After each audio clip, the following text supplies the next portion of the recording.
जब 16 साल की उम्र में प्यार परवान चढ़ता है तो क्या होता है।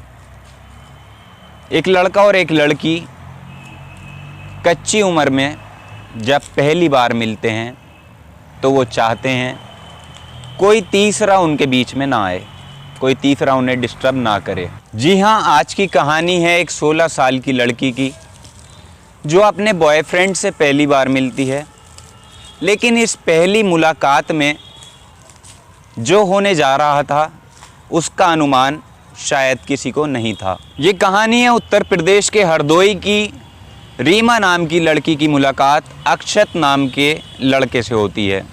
लड़की की उम्र हमने आपको 16 साल बताई है और इस अक्षत नाम के लड़के की उम्र 23 साल थी। ये खूनी प्रेम कहानी कुछ इस तरह शुरू होती है। रीमा जब ट्यूशन जाती तो अक्षत नाम का वो लड़का उसका पीछा करता, लेकिन रीमा को नहीं पता था कि कोई उसका पीछा कर रहा है। लेकिन अचानक से किसी दिन रीमा को एहसास हो जाता है कि कोई उसका पीछा कर रहा है। रीमा अक्षत के बारे में कुछ नहीं जानती थी, वो उससे अनजान थी। लेकिन अक्षत एक दिन रीमा को एक लव लेटर देता है और उस लव लेटर में वो आई लव यू लिखता है और उसके नीचे अपना मोबाइल नंबर लिखता है। अब रीमा उस लव लेटर को पढ़कर ये सोच में पड़ जाती है कि वो अक्षत को फ़ोन करे या ना करे। रीमा कई दिन तक यही सोचती रहती है, लेकिन एक दिन अचानक उसके मन में एक सवाल आता है कि क्यों ना अक्षत से बात की जाए, उसे समझा जाए, और तभी वो उसे फ़ोन करती है। रीमा की भी कच्ची उम्र थी, उसके अंदर भी किलकारियाँ उठ रही थीं और इन किलकारियों की गूंज को रीमा महसूस कर रही थी। रीमा अक्षत को फ़ोन करती है और उससे बात करती है। उसे बात करके बहुत अच्छा लगता है। 10 मिनट बात होती है, फिर उसके बाद बातों का सिलसिला और बढ़ता है, मिनटों से घंटों में बदलता है और इन्हीं बातों के दरमियान वो एक दूसरे के करीब आने लगते हैं। रीमा अक्षत को 2 से 4 दिन में ही बहुत अच्छी तरह समझ चुकी थी, उसे जान चुकी थी। अब यहाँ तक तो फ़ोन की बात हमने आपको बताई। इसके बाद जो आगे होने जा रहा था शायद इसको कोई नहीं जानता था। इस बात से अक्षत भी अनजान था और शायद ख़ुद रीमा भी अनजान थी कि आगे क्या होने जा रहा है। 15 नवंबर की तारीख़ आती है और रीमा अक्षत को फ़ोन करती है। रीमा अक्षत को फ़ोन करके कहती है उसके माता पिता उसकी मौसी के घर जा रहे हैं और घर पूरा अकेला है, क्यों ना तुम यहाँ पर मिलने मुझसे आ जाओ।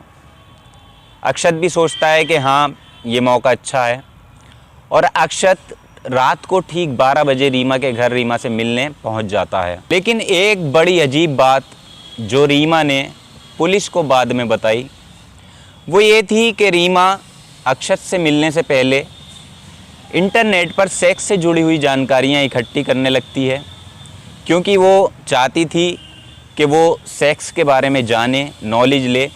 क्योंकि उम्र कच्ची थी तो इसलिए वो इंटरनेट के थ्रू ही सेक्स की जानकारियाँ उसके आने से पहले ही इकट्ठा करने लगती है। शायद उसे मिलने के बाद अक्षत के साथ भी यही सब कुछ करना था।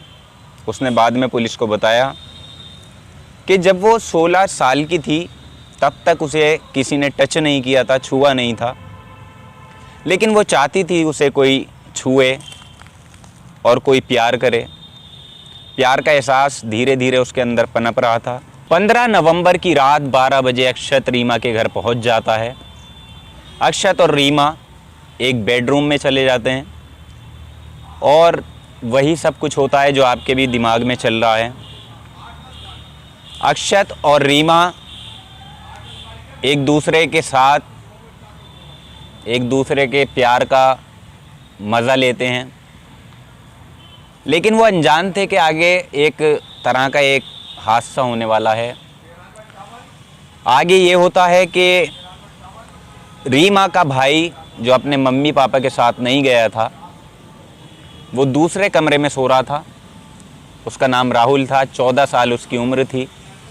राहुल अचानक से रीमा के कमरे में रात को उठकर पहुंच जाता है और रीमा और अक्षत ने रूम का गेट भी लॉक नहीं किया था।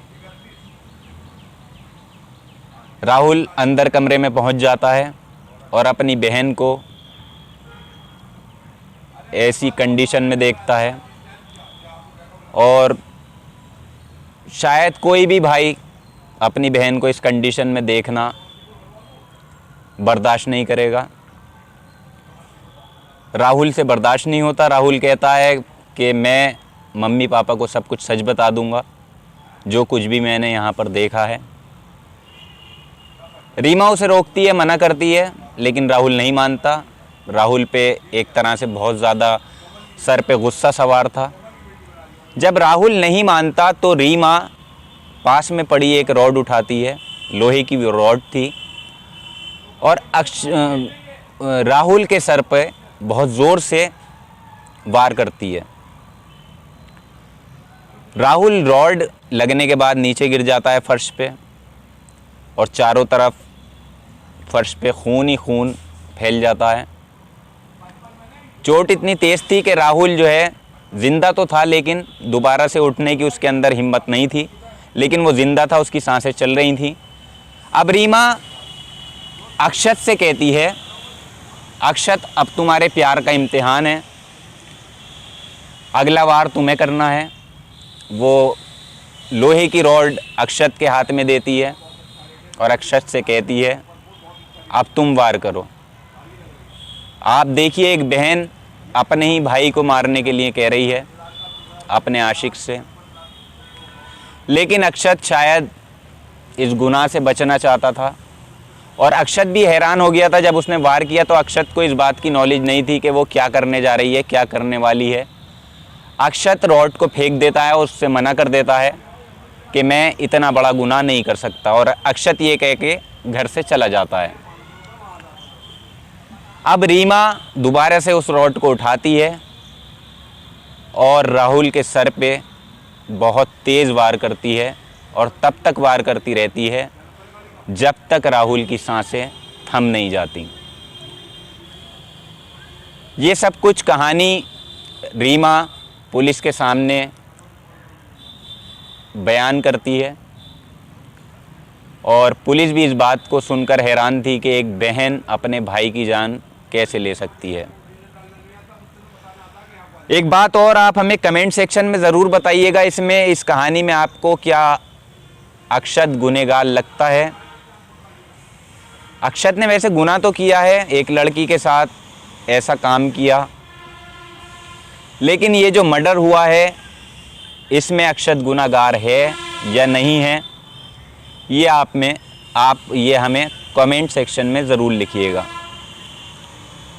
चलिए फिर मिलेंगे आपसे अगली किसी कहानी के साथ। जय हिंद।